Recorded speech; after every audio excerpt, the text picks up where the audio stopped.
இன்றைக்கி நம்ம வந்து சூப்பரான ப்ரான் பிரியாணி செய்ய போகிறோம். அதுக்கு ஃபஸ்ட்டு வந்து மசாலா அரைச்சிக்கணும்.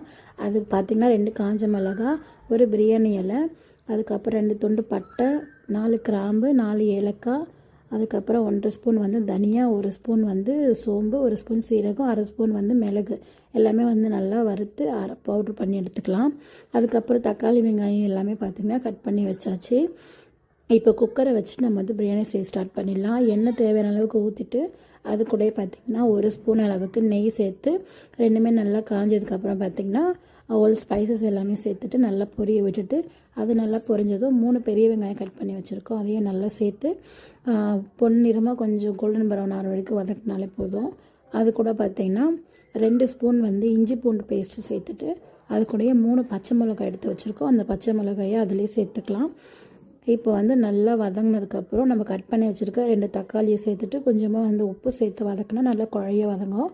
நல்லா குழைய வச்சு வதக்கிட்டு அதுக்கப்புறம் பார்த்திங்கன்னா நம்ம பிரியாணி மசாலா அரைச்சிருந்தோம் இல்லையா, அந்த மசாலா பார்த்திங்கன்னா ஒரு 1.5 ஸ்பூன் வந்து சேர்த்துட்டு கொஞ்சமாக வந்து சில்லி பவுடர் சேர்த்துக்கலாம்.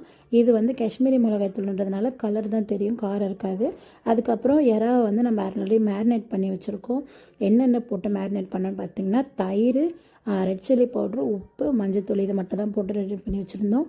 அதையும் ஒரு 1/2 hour கிட்ட மேரினேட் பண்ணிவிட்டு அது கூட வந்து சேர்த்துட்டு ஒரு 2லேருந்து 3 நிமிஷம் வதக்கினா போதும். ஏன்னா ரொம்ப வதக்கினா யாராவது வந்து கொஞ்சம் ரப்பர் மாதிரி ஆகிடும். இந்த டைமில் வந்து புதினா கொத்தமல்லி சேர்த்துட்டு அதுக்கப்புறம் மிக்ஸ் பண்ணி விட்டுட்டு நம்ம வந்து தண்ணி சேர்த்துக்கலாம். 1 கிளாஸ் பிரியாணி அரிசிக்கு 1.5 டம்ளர் தண்ணி வந்து கரெக்டானது. நான் வந்து இன்றைக்கி 1.5 டம்ளர் அரிசி எடுத்ததுனால 2.25லேருந்து 2.5 கப்பு தண்ணி ஊற்றிருக்கேன்.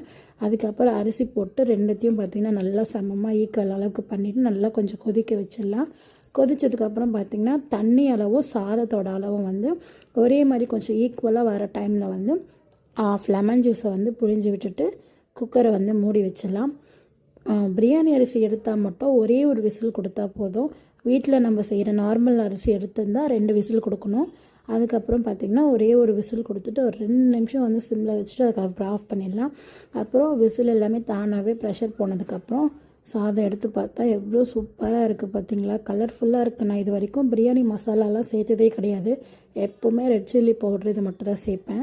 ஆனால் இந்த வாட்டி பார்த்திங்கன்னா கலர்ஃபுல்லாக சூப்பராக வந்துருந்துச்சு. சாதம் எல்லாமே அடி பிடிக்கவே இல்லை கொஞ்சம் கூட. ப்ரான்மே வந்து சூப்பராக வெந்திருந்துச்சு, ரொம்ப ரப்பர் மாதிரியெல்லாம் ஆகலை.